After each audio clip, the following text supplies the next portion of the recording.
August 10th Ag Advisory Meeting in the Skagit Room. We are in regular session. We'll start with a roll call, starting with down at the end. Matt?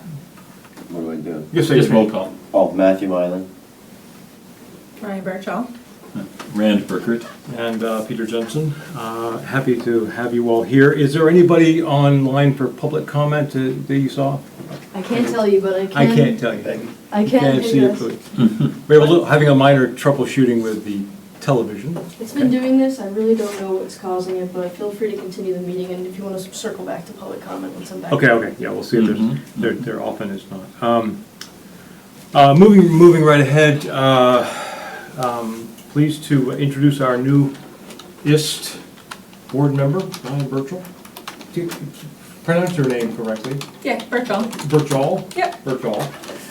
And we're very happy to have you on board, and you have a good and wonderful history and background. And if you would just introduce yourself to us and the public who might be watching or watching later, be greatly appreciated. What do we need to know? Well, we have a little bit who you are, where you're from, and what your interest is in agriculture and your background in agriculture. Okay, I grew up in Wellesley in a family that was very much a farming and gardening family. My mother grew most of our food, and my father raised pigs. And then after graduating college, I've lived in Orleans now for about 21 years, and trying to do a bit of the same thing with my own family and 2 kids. We raise ducks and chickens and goats and grow as much of our own food as possible. And then I'm also the art department chair at Nassau Regional High School. So education experience for about 20 years now as well. Yeah, and I'm just interested in helping any way I can as far as maybe the education component of agriculture in our town and right to farm, and helping families be able to support themselves on their own land. It's kind of my main interest. Very good. Oh, we're very happy to have you. Any other comments from any other members? Welcome. Thank you. Yeah, very welcome. Thank you. Very good, glad to have you here. And just to backtrack a little bit, Matthew Campbell is not able to join us today. Troubles with the tide. Yes, Yeah. and that is my husband, as full disclosure. So also the little bit of aquaculture experience as the wife of a fisherman. That's very good. And also that Michael Herman said he was traveling, could not join us either today, so our select board liaison. But I see that Drusy is online. Thank you, Drusy, our Conservation Commission liaison. And we have John Janelle in the room. Thank you, John, for joining us. Sure. And asked John to come and to give us an update on the Putnam Farm Barn Project, the user's manual, and Phase 5 planning, and anything else that may strike your fancy, John. So you have the floor. Thank you. Thanks for having me. I've been here a little bit, so it's proper time to come in and give you an update. And I think you have me first on the agenda for the Food Security and Infrastructure Grant Barn Project. And I'm happy to say we completed that. So if you haven't heard about that, we did complete the project and meet our deadline and our budget. And we are getting this ready for use like right now, even today. So I think the project went good. It was slow to get started, but once we got started, we were able to charge through it, and we just had a lot of help from our wonderful contractors, everyone from our local site worker and foundation company to our local builder and DPW to do a lot of punch list stuff. And we're still over there, I think tomorrow afternoon, doing a few last things before we begin to let everyone in to use the barn.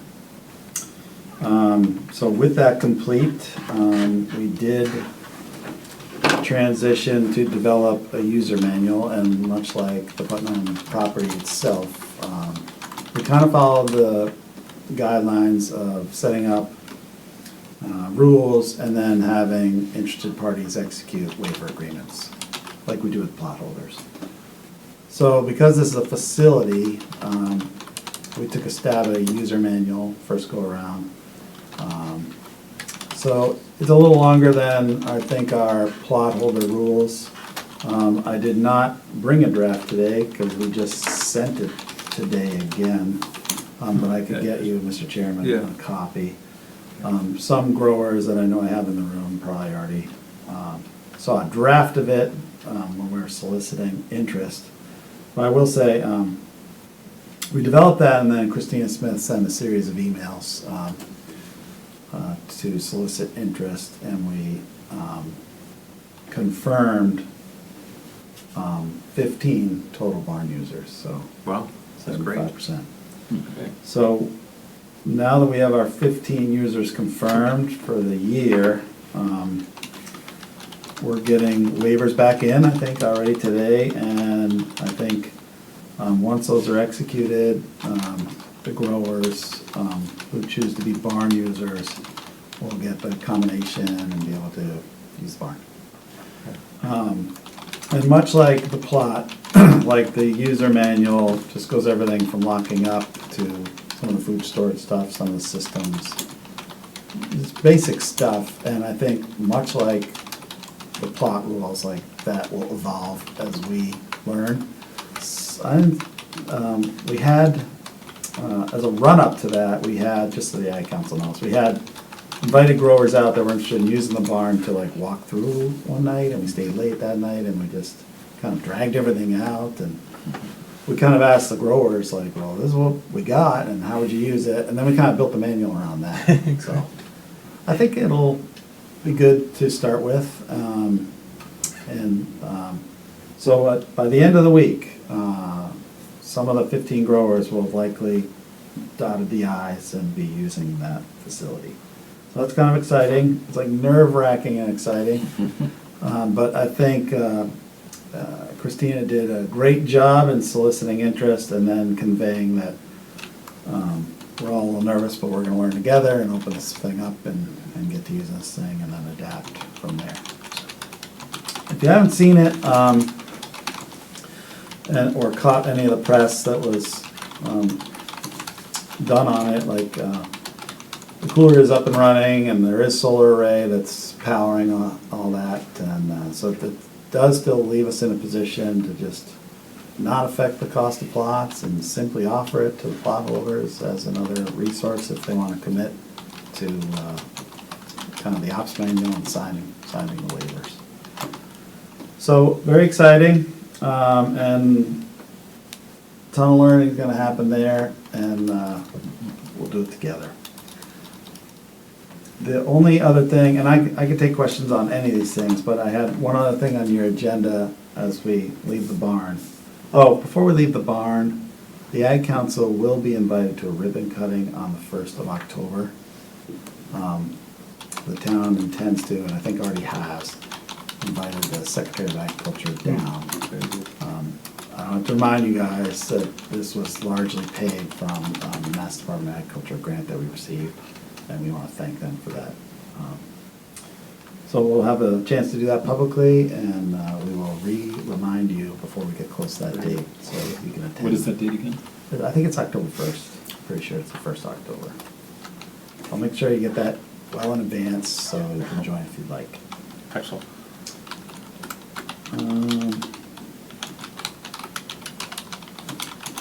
That's it. So jumping on to phase 5. So the Ag Council will remember that we went to town meeting to fund through the CPC our 5th and like last phase of agriculture on the site. So another 1.15 acres to the east, north and east, I guess, maybe. And so we intend to meet with the Conservation Commission's working group, and Drusy, who's on the call, is part of that. We have been talking, want to get together later this month, to try to affix that to a schedule of sorts, and then talk about how work will roll out.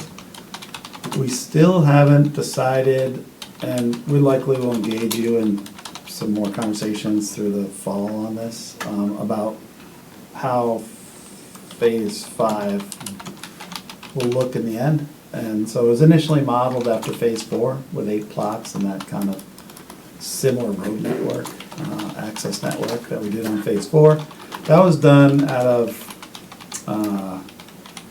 ease to fit up against the 4th phase, but also ease to serve it with water coming from the irrigation well without stressing the rest of the water pressure on site. And I don't see any problems with that, but there is still conversations about how many people, how many new plots that might serve, what the plot size are. These are stuff that we have to get together and then decide, you know, how we're gonna engage you, whether we're gonna come back with alternatives perhaps and seek advice. We will be back on that at some point. I just don't know when it'll be in the fall. I couldn't even tell you early or late fall, but I will tell you that we won't go forward with a final layout without your input. So, so that you should expect to be part of that process going forward.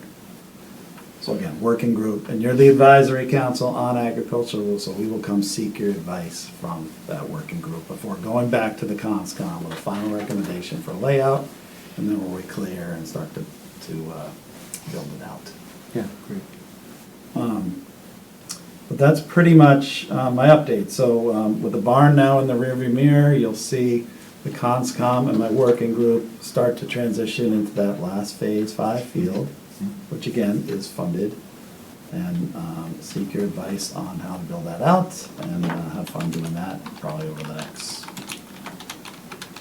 I want to say 12 months, but I'm looking over my shoulder to see who's on this call. We'll see how aggressive a schedule they put me to, but you'll know of that as soon as I do. So What's the extent of the waiting list for people interested in? I in a still, plot? there's at least, I don't have the exact number, but there's over a dozen on it, I Okay, believe, so there's, still. okay, there is ample Yeah. interest. And Okay. like we have in past rounds, some press where we want to solicit new interest, or, we don't know what we're doing yet with the number of plots. And you're gonna be part of that, Mhm. so I don't know how much interest we may or may not need to solicit just yet. Mhm. So there's that. And Drusy could add to that if you want to ask her, but she would probably just, I don't want to speak for you, Drusy, looking at the computer screen, but we'll know more when we meet as a working group later this summer, All right. so. And I'm always happy to answer any questions. I think it's been a fairly good summer. We've done our June inspection, July inspection. We have our August inspection Wednesday, that's Wednesday morning, so we'll be out there again. And everything's going very good. We've had some learning with irrigation systems and filters and water pressure on some of the phase 4 side, or some of the plots. We have, but good success, I think, on the whole piece otherwise. I don't know if Drusy wants to add to that. But it's mostly been barn, and that one string guitar is done playing, so I look forward to something new on the property. Great. Any questions for John from? I have one question and then one input for the phase 5 planning. The newest phase, that was phase 4, the new plots in That's the right, barn. phase 4. One input I had gotten from certain growers is that they felt like maybe the roadway was like a little tighter than they might like. So maybe if we take that into account, I don't know if we want to get input from how big those people, I mean, I don't think we're going to change that roadway, but perhaps a little bit more space. And when I visited some friends over there, it is a little tight if there's a lot of folks working at adjacent plots. Especially on the inside. Yeah, it's certainly like movable and workable. I know we were just kind of trying to work with the space that we had, and also try to get as many plots in there as we could, but I think if we have the space in phase 5 and it doesn't take away too many plots, it might be worth perhaps a little bit more space, especially from the input from some of my guess, colleagues over there. Yeah, Um, I don't, so thank you for the comment. It's hard to modify the interior now.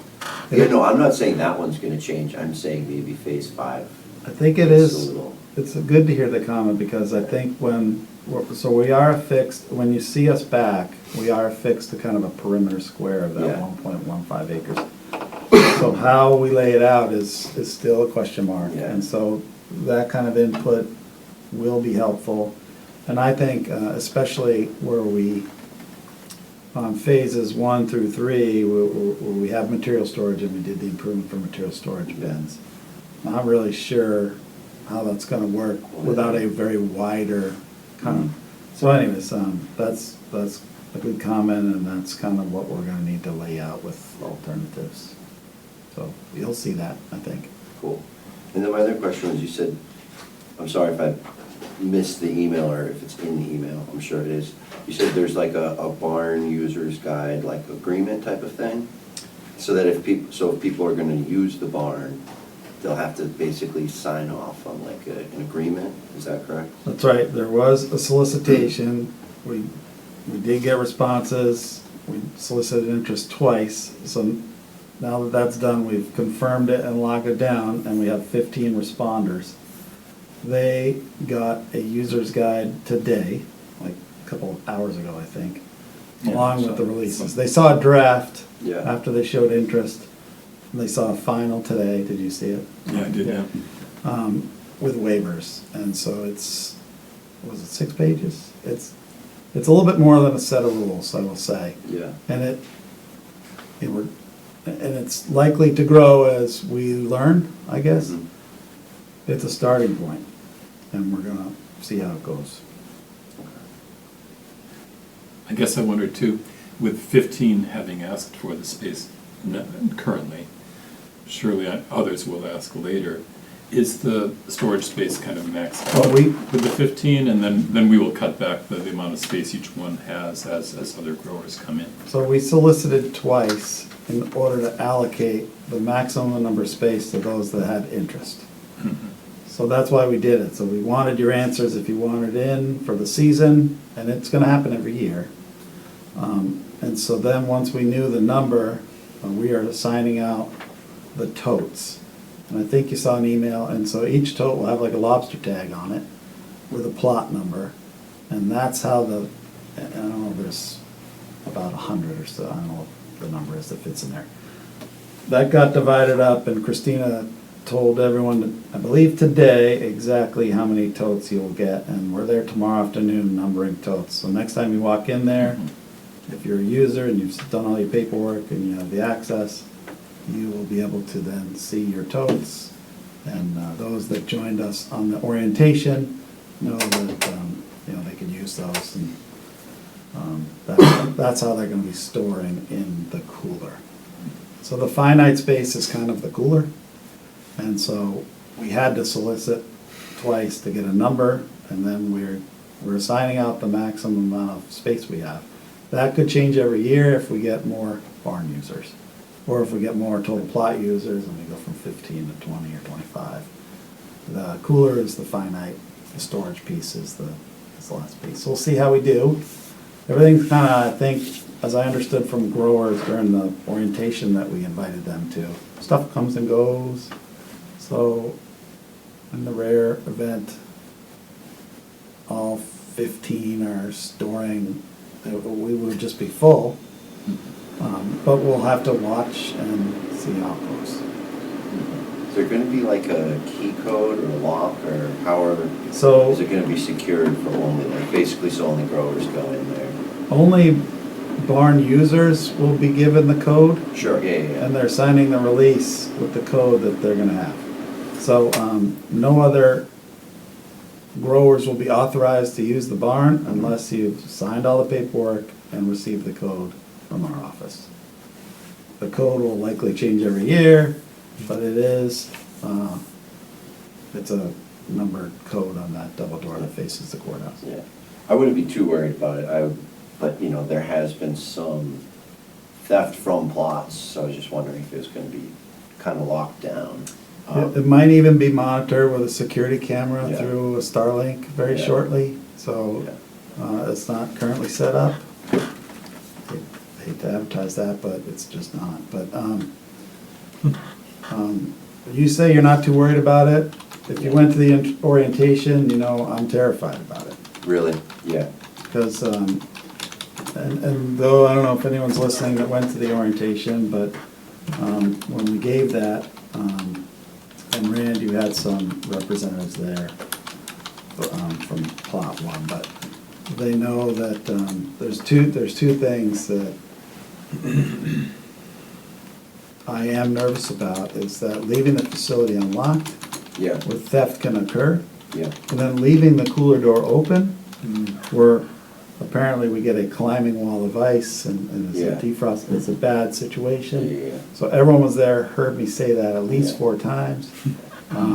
Those are 2 concerns that our department and the Conservation Commission has, the town has, Yeah. about the new barn there. Yeah. Well, yeah, I mean, it's definitely a worry. I guess I was being maybe a little too optimistic, but people in town will eventually realize, well, there's a whole lot of fruit and vegetables in that barn, you know? But, So, you know, I worry about that stuff, but yeah. see how it goes. Yeah.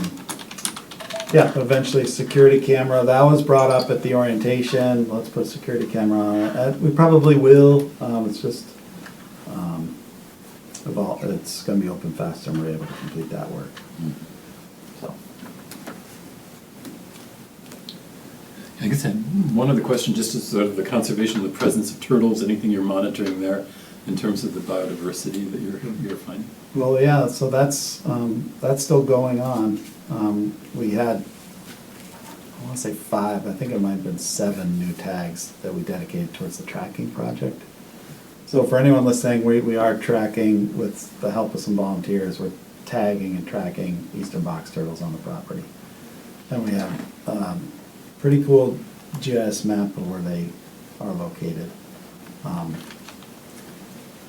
The commission heard some update from me, we haven't done a tremendous final summary on the whole effort just yet. But there's a ton of them there, and I think the commission has heard from me that they don't mind agriculture. They seem to be using the property for breeding, and then they brumate and leave the property after the breeding season. I think that's kind of a anecdotal finding that I've heard from our main turtle tracker. Whereas they're very active there in the months of June and July, and maybe less active there now. But we're still gonna use those tags, and we focused the 5 new tags, or 7 new tags, I can't remember the number, on area 5, phase 5, where we intend to clear, because we don't want to harm animals when we clear. So if anything brumates over in that area, those tags are still live at that point, so we'll be able to locate the animals and seek help in either moving them or not harming them. So that's still ongoing, and the protocol is the same, Rand. If a farmer is to find a turtle, they call us and we put them in touch with the team, and this just happened last week, I think, yeah. And they respond pretty quick, yeah, so yeah, there's a box turtle last week over in the first phase.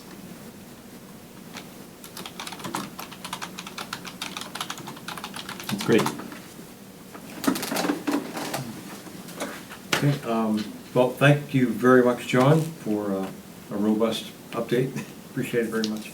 Brief update, but I'm happy to But give it. a lot of good information, appreciate Yeah, it. and I think we'll see you again soon, probably with some Yeah, options and look forward to that. a little bit more of a planning discussion, Yeah. if that's okay. Very good, look forward to the barn ribbon cutting, gonna be exciting, Sounds good. bring the players. I will remind you. Thank you, again, I put it in my calendar, but thanks for the reminder. Okay. For all of us to avail, appreciate it.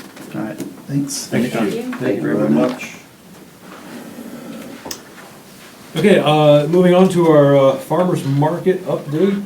Rand, Matt, any updates you want to give us on the farmer's market status? Rand, do you want to start? Yeah, well, I have been away, but I have been back for about a week or two. I observed that the market seems very successful. Yeah. I have not been attending I'll return to the market with students when school begins again. But how has it been for you? Past few weeks, probably some of the busiest markets we've had in a long time. It's been going great. I imagine it'll be really busy until probably end of September, mid-October, but for anybody watching, it's between the Chocolate Sparrow and kind of Staples there in that open field on West Road, basically. And yeah, Saturday 9 to 12, but there's, yeah, seafood vendors, there's a new lobster vendor direct from the boat, 2, I think, meat vendors, a lot of people selling eggs, and then a whole lot of vegetable and fruit vendors. We probably have the most variety we'll have right now in the next few weeks, so come check it out. But yeah, it's been pretty busy, it's been good. Yeah, I think that's kind of what I got. All right. I have been mentioning this a couple of times, but I want to almost have a hard copy of this, the Orleans Coastal Stewardship Initiative. It was previously called the Community That Cares Collaboration, and that was confusing. People didn't really know what that meant, but it is the, as it says, it's a proposal for an ocean-friendly community designation to the Surfrider Foundation based out of California. There is a Cape and Islands chapter, and they are, this is a collaboration between many of the town bodies, including us, the Ag Advisory Council, the Climate Action Committee, Marine Freshwater Committee, putting in input about ocean-friendly initiatives. Certainly our support of the pesticide and fertilizer reduction and home rule petitions is also part of that. So there's a through line of agriculture and environmental issues that I thought it would be appropriate for, if you are not yet aware of it, to be versed on it. This is a draft, it's ongoing, there are monthly meetings, they're talking about messaging between the town, the Chamber of Commerce, OPC, Orleans Pond Coalition, as well as Conservation Trust, Pollinator Pathway, Surfrider Chapter,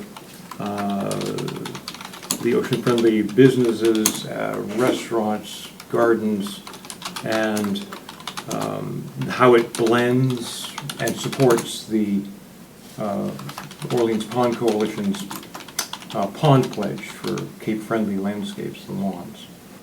So this is just for information for us to read, for you to read at your after the meeting.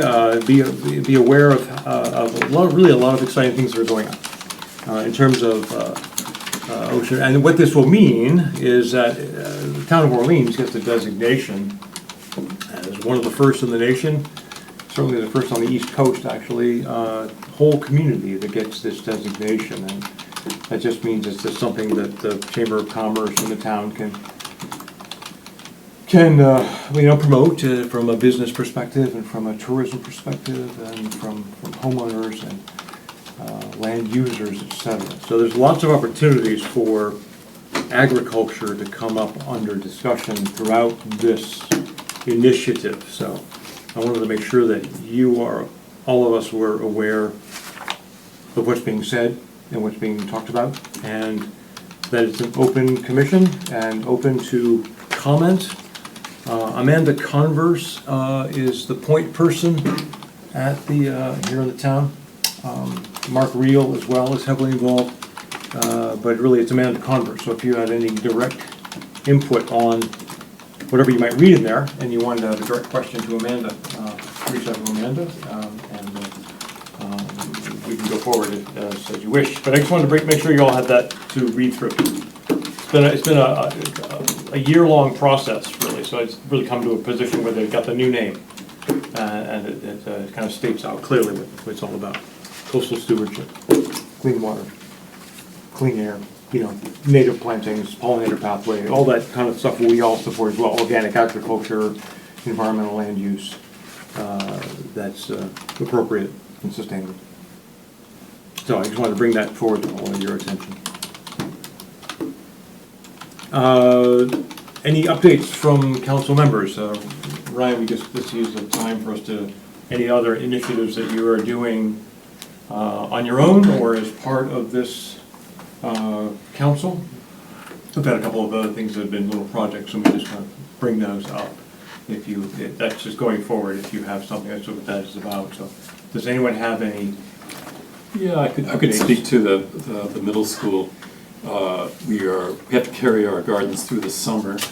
We have the fenced garden that was created a year ago with the Wheatu in it, which has several plots within it that are now planted and should provide a fair amount of food for the cafeteria, but also for the students' project of selling produce at the farmers market.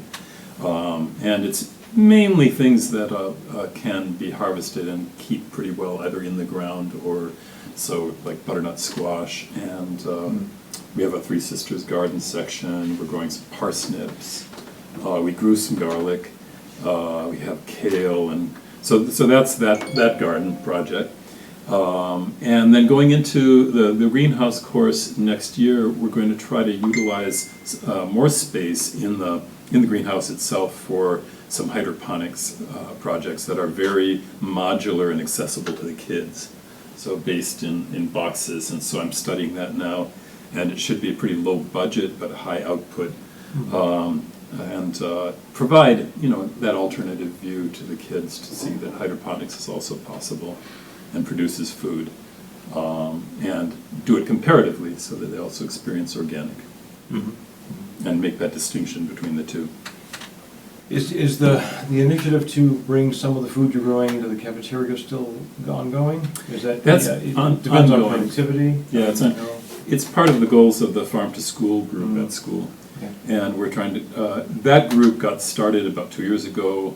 There was a grant, and so it included a lot of the nurses at the school, people in health. Mary Ellen Reed in the central office coordinates this. And we had many meetings and came up with goals.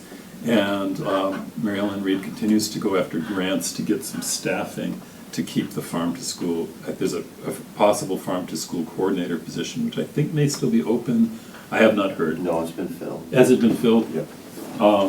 And that person will coordinate among, like K to 12, Okay. the gardens in the elementary schools, and trying to develop a through line so that kids get these experiences all along the way up to the high school. And the high school project is, I think, moving along. Since the temporary buildings have been removed and the space is now liberated. Yeah, I don't, no, I haven't been on site all summer, but I do know that they designated the space and, they had lots of plans. I was curious about how the middle school handles the funding for the work that happens over the summer. Is that through grants?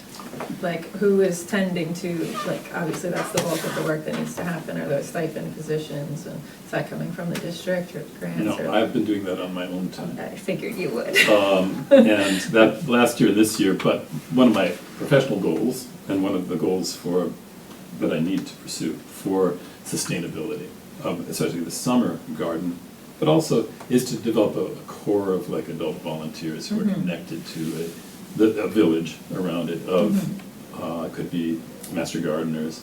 So we're working on that. Yeah. There's also, not the actual coordinator position, but there's a temporary position, grant funded through the Farm to School program, a woman named Amanda Parlow. And she's helping with the hydroponics projects through the schools, like the hydroponics units that have been stationed in the cafeterias, and will help me with the hydroponics project at the middle school. And she may have some work on helping to coordinate a core of adult volunteers, because school gardens cannot really survive just on faculty input. No. It's not sustainable for me or anybody who does this. No. Physically, and so that's what we're working on for continuity, and it will be the case when the high school gets going too, I'm sure. I'm hoping, my wish, that's just my wish, is that somehow the school committee, I would wish to talk to the school committee in the context of the Farm to School group and explain that the high school garden probably should have a staff person it could be a local farmer, like a farmer in the school situation. Yes. And, because, yeah, staffing these things is important. So I don't know how that's gonna go going forward, but Mary Ellen Reed goes off after these grants. It could be maybe that we could get a grant-funded position. Okay. And that would be something to work toward, Right. yeah. Yeah, and I know that at the high school, Pat Clark has done a lot of outreach to the staff on ideas they have for embedding it into their curriculum outside of, a farm-to-table class, in the science class, in the Yes. arts classes, in the culinary classes, which I think is, when the kids get that hands-on experience and Yes. grow the food that goes on their plate is where it's probably the most impactful. I agree. I really think there's huge potential for interdisciplinary work, and then that's another aspect. I know there were some professional development sessions for teachers organized by Mary Ellen Reed and the former garden coordinator who left last year. And in those sessions, they were trying to see what faculty members were interested in integrating it somehow into their curriculum and helping them get curriculum materials and ideas. So, yeah, that's part of the village and what really sustains the school garden is that kind Yeah, of, yeah, I'm sure. you know, I think using there's it by all the teachers. a lot of teacher interest, but maybe they need that professional development on how can I, Yeah. thoughtfully integrate this into my curriculum. And they need, I think, that sort of farmer in the school type person as an Yes. ambassador between Yeah. the garden and the Liaison. classrooms. Yeah, Yeah. cool. If something like that were to come up at the high school, might you be interested in just sussing up, not being necessarily Yeah. putting them on the spot to commit, but I keeping had a- talked to keeping an eye Mary on Ellen it? Reed a couple times, and Pat Clark, and I had missed the formal meetings about the group, but I had sort of informally said, I'm really happy and interested to be involved or supportive, That'd be great. however I can You could be like be a on site. liaison. Yeah, For us to be The aware of liaison what's for the going on high up school there. garden. yeah. And that would be wonderful. And I do think that when we get back in session in school, the farm to school group should have a few more meetings and open them out to more faculty members, Yeah, especially looking for some from the high school. yeah. Yeah. I just have a general, how big is the space at the high school it's been designated, do you guys know? It's a, Pretty big space. I think it's wish the it was- footprint of the old school garden kind of, It is. again, it should be quite large. Yeah. Which, how big was the old one? Oh, I think it was like In reference to like a button like plot. 200 feet by 150 feet or something. Oh, that's big. Yeah, it's a big old It's rectangle. very big. Yeah. It goes the other way than how the old one went, I think, Oh, it's longer that way. I know there's already a shed put there. Yes. There's a shed for future use already in place. Oh, that's Yeah. good. Is there a greenhouse at the new high school? No, that No. would be amazing, but no. Okay. Yeah, there was one, it was blown away. Oh. Originally, when the school garden was created, historically, maybe 20 years ago, Gretel Norjo was involved in getting the fence put up around it, but there were other faculty members very much involved at the time.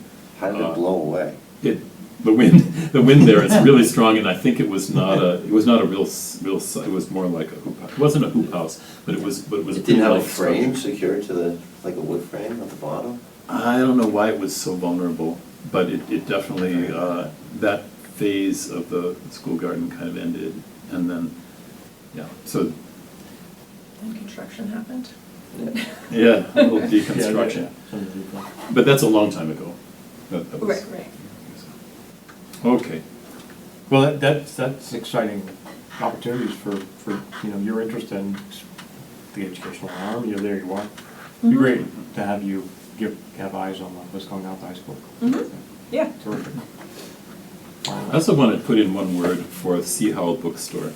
Not that a lot of people are out there watching our meeting, but Sea Howell has so many books about agriculture. And Jonathan and Kazmiri, who run that, they have a farm in Vermont, but they come back to manage that, and they have shelves full of books about sustainability, like alternative economics and gardening and farming. So I put a recommendation in for supporting that. Hmm.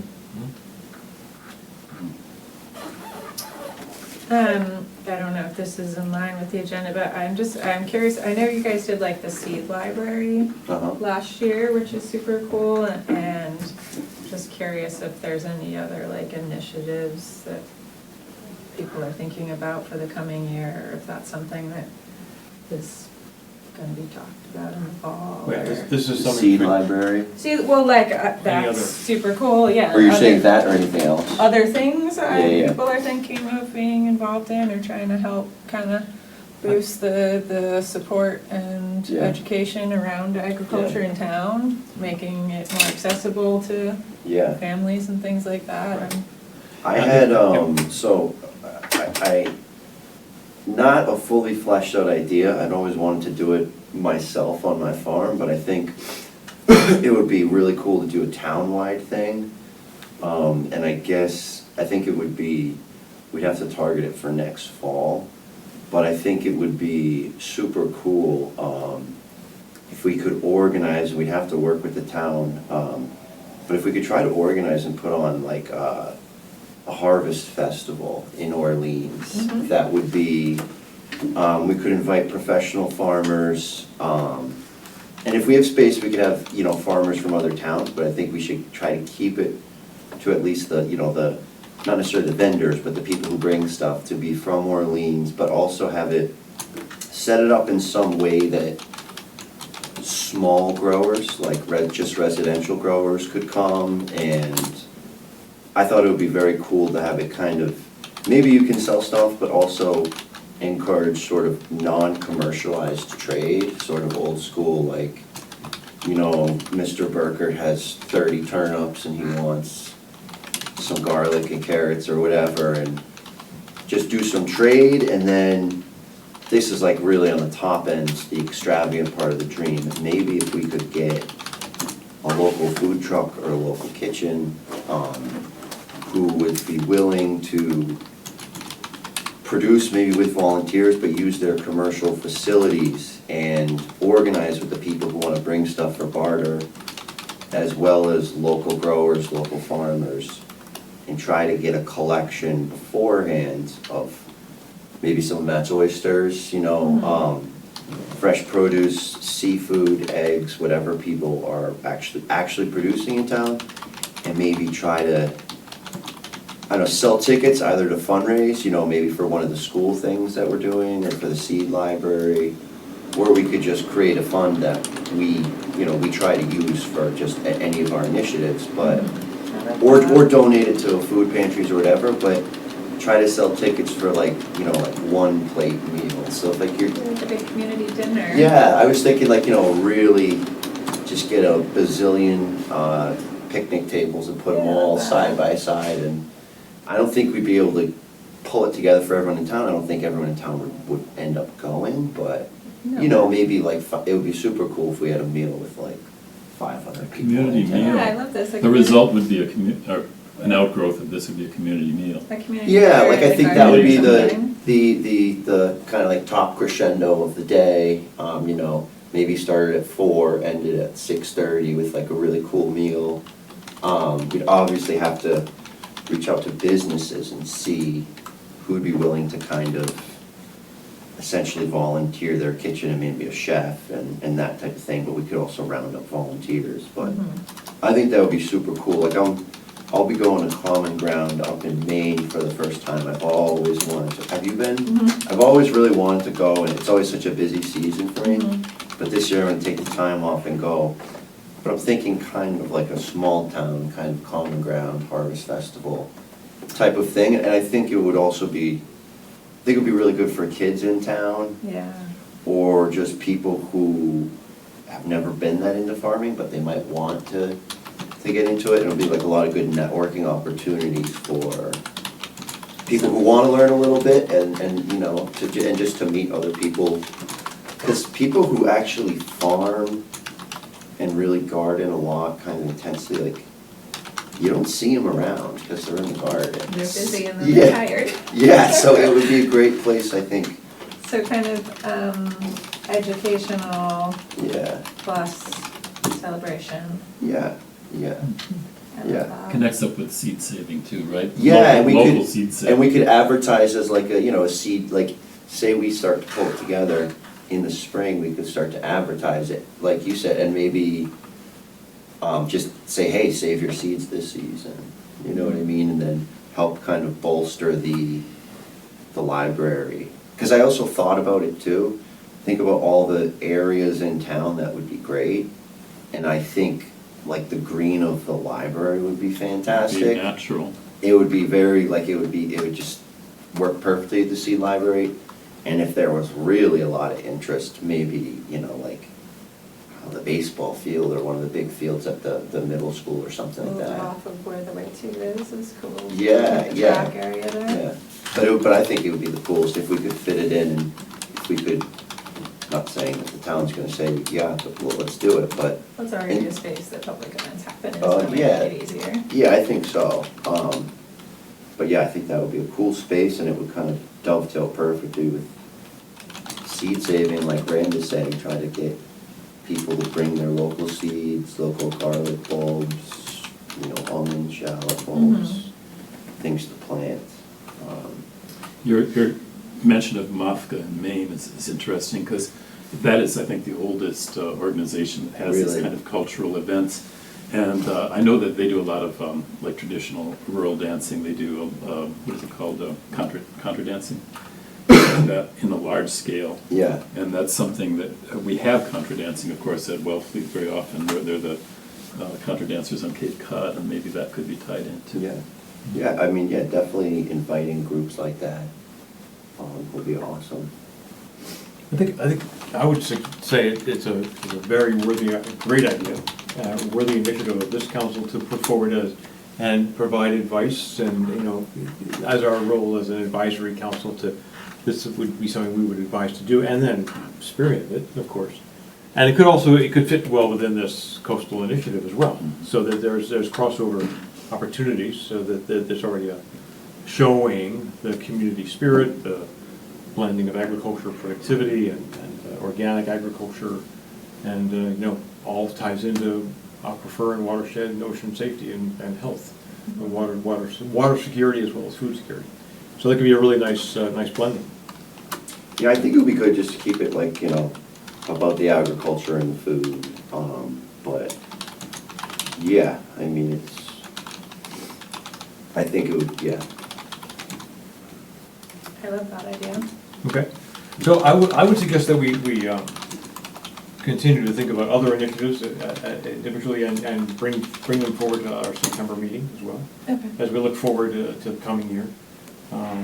Things we want to take on and challenges and opportunities to bring forth education and great ideas like Matt just put forward. And so mull these ideas over and come up with something, and you know, in terms of this meeting, so we get it on the docket. If you have an idea like that, put it forward and let me know Yep. a week before the meeting, so I can make sure it's on the agenda for our September meeting. We can have a full-throated conversation, discussion about it, and because it's on the agenda, there can be public comment about it as well. That's one of our rules. We offer public comment on these kinds of things. This kind of thing could be relevant to the Orleans Cultural Council. Absolutely, right. Get maybe some support or funding, or just, yeah. There's even at the Historical Society, there's that facility there as a room, as an area, looking for a venue, you know. Yeah. That could be another option as well, to loop in that organization. Yeah, the CHO, the Yeah, historical, Historical because they have a Society, nice yeah. facility there Right, too, which that's is, right. I don't know how often it's used for public events like this, but that could be really nice. Right.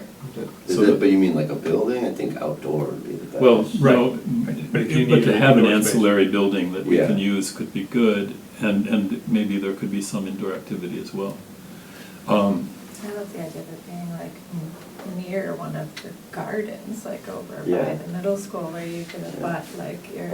Oh, I think it's probably the better idea is next to a farm plot, for sure. Yeah, and then you're eating the food and looking Yeah. at where it came from and.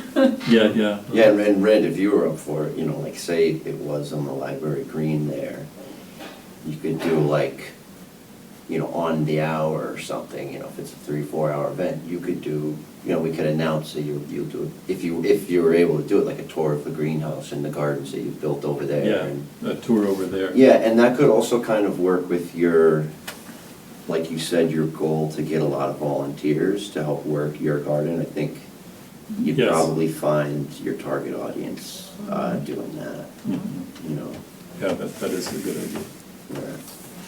Okay, I wrote this up, and Yeah, then we can it's explore in it the minutes. again. Yeah, Put it, yeah, get it yeah. on the agenda, and maybe if we could do some, but one thing that might be useful is just sort of run this by the Friends of the Library and Tavi there. Yeah. I did visit Tavi, not intentionally to talk about the seed library, but Yeah.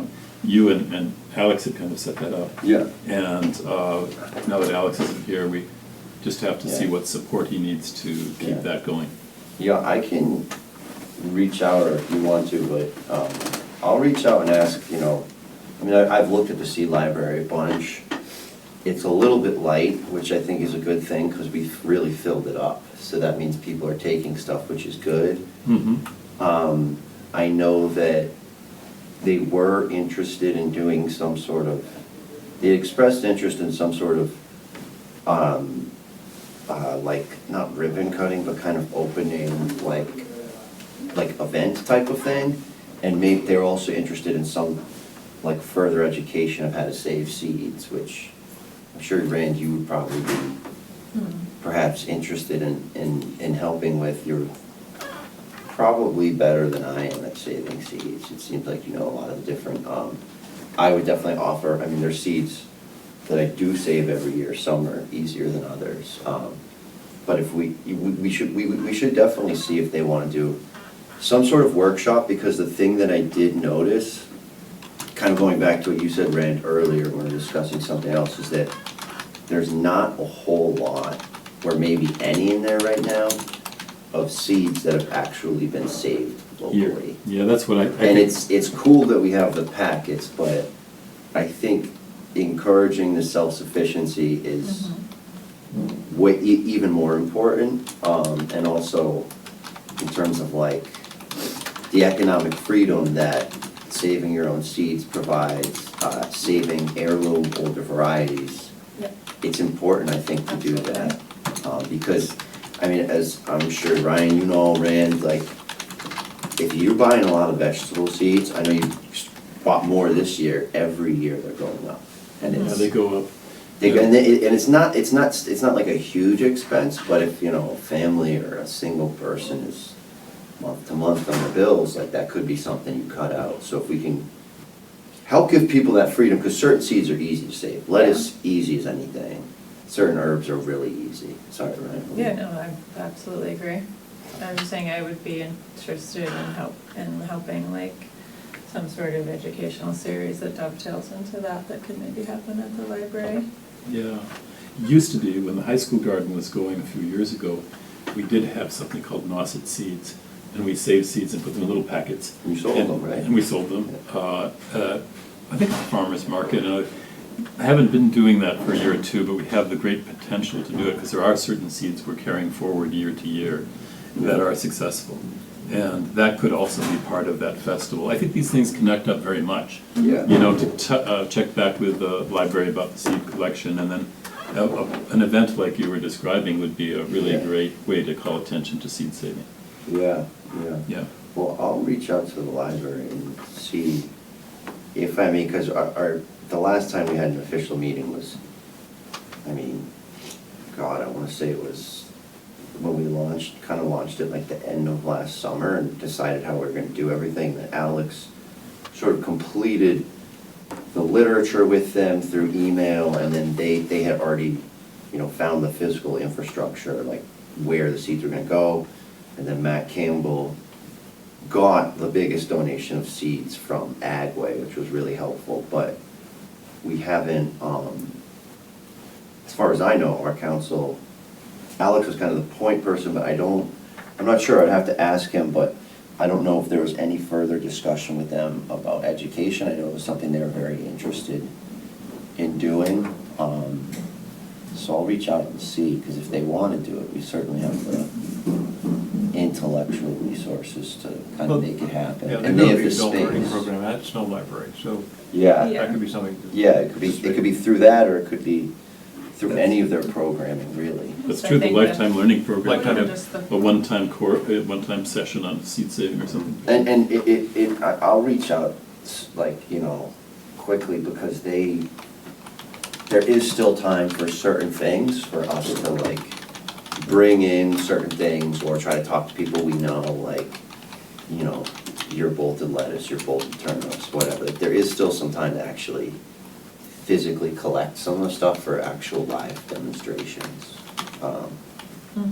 as opposed to, like, just showing videos, which is fine, but That more hands-on. yes, and then people can really see, and see how easy it is. Like lettuce, certain herbs, it's super easy. Tomatoes, it's not that hard. I don't know if I'd always recommend saving squash seeds because they cross-pollinate, but it's a lot of stuff that's not too hard, I think. Mhm. So, flowers, super easy, most of them. Okay. Great, well, appreciate that. Before we go further, Drusy, I wanted to give you a moment if you had anything to offer in terms of what's going on with the commission, or from your perspective, anything you wanted to offer to the good of the group? Well, mostly echoing John, I'm very excited to get the barn opened for business. It's super exciting out there at Putnam. And yeah, we will definitely be seeking input on Phase 5. One of the things we're a little constricted by over there, just so everyone knows in terms of extra spacing and that type of stuff, is the proximity to the walking path and the marsh over there, the wetland. So that gives us a bit of a tight space in terms of trying to make wider roads and that type of thing. But we can get all that input from you all as we start planning, as John said. And yeah, I'll come to a harvest festival. That sounds really fun. So yeah, that's what I have. How often does the Conservation Commission have a chance to go over to Putnam and to see the conservation work that's going on? Do you all have regular visits, or not regular, but irregular, or? For the restoration? Yeah, the restoration work, or, Yeah, that's usually inspected by John and myself, and of course Rick's over there all the time. And we were on site recently as a group to take a look at the barn, and we were taking a peek at the restoration while we were there also. So it's evolving, as we knew it would, year after year. Different things are taking over in the field areas, and we're seeing how the drought affects the various water features. But we're getting more turtles, and we're getting some populations of some wildlife there, which is great. And yeah, we're keeping an eye on it. okay, because that conservation corridor in the middle is certainly a very exciting aspect of Putnam Farm. Yeah, And, I think it really, and the barn looking out over it Yeah. is just all looking good. Good, well, thank you for that. I'll be seeing you soon. Yeah, tomorrow, or Right. no, Wednesday. Wednesday, exactly. Moving ahead, I put down meeting frequency discussion. We skipped July, and I think that was fine for all concerned. Is that something, looking ahead to calendar creation, we have to set the calendar, it'll still continue to be the second Monday, 4:30, this room. We often have a challenge with October because it's Indigenous Peoples' Day, Columbus Day. And so I would wonder if we wanted to officially just avoid It's Indigenous Peoples' Day that month, the second Monday. second Monday. Yeah, so that's all challenging to reschedule. We face this every year for the past couple of years. so- Is Indigenous Peoples' Day, is that is that a town or a state holiday, so the building's Yeah. closed? Yeah, so therefore this space is not available. We'd have to reschedule the meeting. I mean, we could do the first or third Monday, I guess. We could ask if we could have the building. Well, it's just that it's, in terms of scheduling, there's 45 other committees, so. Well, yeah, we could reach out and ask and So would the group like therefore me to find another date and time that we could meet on October, or do we want to skip over October and go to November? Because November, there's also in November, we will be able to have the meeting, which is sometimes a challenge because of town meeting or Veterans Day. But this year, Veterans Day is on a Wednesday, and town meeting is November 16th. So November meeting could still proceed second Monday. The one second Monday that is conflict is October because of that. So I wondered if we wanted to try to seek, we have time to think of, I can look at the calendar, but it is challenging to find that space with 45 other bodies looking for this room and the timing that would suit our needs, so. I think the town would let us use another room if we had to. I mean, I could go either way. If there's a lot going on in October, I also don't mind just farming instead of coming in here if it doesn't work, but, I mean, I don't know. I could go either way personally. We are not bound by having to have 12 meetings. We don't have to. We could have 10, we could have 9. But I think we don't want to go too far away from the 12, meeting month to month. But, July is a very busy month for everyone, travels and work and ag farming practices that are going on in July. So skipping July made a little bit of sense this year. Coming back together now in August, and we'll meet again in September. Regular schedule, but looking forward, I would advocate for skipping over October and then being ready to come back in November. But Yeah, I'd be for that. That's fine. a lot of us are, All right, make a motion. yeah. Yeah, I make a motion that we not have a meeting in October. Second? Okay. All in favor of not having a meeting in October, raise your hand and say aye. Aye. Any opposed? No.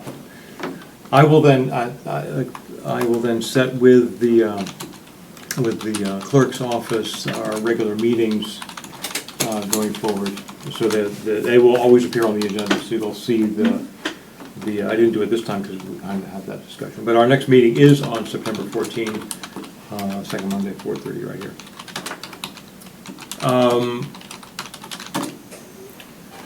We didn't have a meeting in July, so there's not minutes to review, but where do we stand on minutes submission, generally speaking? You'll submit them, and then you submit them to the clerk, correct? Yeah, I have to get, Just submit walk them us through to you that for process. approval. Yep. Previous meetings. Now, I wonder if did I not send you out? I think you did send them out. But it's a long time ago. It was a long time ago. I sent out the minutes for a June meeting, I think. Yes. But I will check back on that and maybe resend them out to everybody. Yeah, good. You weren't here for that one. But, and so we can approve those minutes. Right. We could make a motion to approve the June minutes at our next meeting. Yeah, I would say just push that forward a bit so we can have that in hand. Okay. And then, but going forward, just so I'm aware of the protocol, So the you're going to process, submit them to the I clerk. type them up, I usually try to type them in real time and get them out. But if you have any adjustments or changes, things that I missed, or you can get back to me and I can put them in. And within a few weeks, really, I should type them up and get them a typed copy to the clerk. Yeah, because then they'll put them on the website. Yeah, sometimes I'm a little late with that, but that's the process. All right, appreciate that. Okay, so if there's ever any new business for the next meeting, please let me know ahead of time, a week or even whenever it comes up. I'll put that on the agenda, Yeah. so we can. Yeah, I have something for the agenda. I don't know if we need to make a motion, but I know you volunteered to be interim president. I think with the new body, we should just talk through the new organization now that Alex has stepped down, with our new member here. But I would put that on the agenda for September's meeting. Right, okay, because I just stepped in as interim, so we'll do that for September, Okay. just to clarify roles and status. Okay? That'll be on.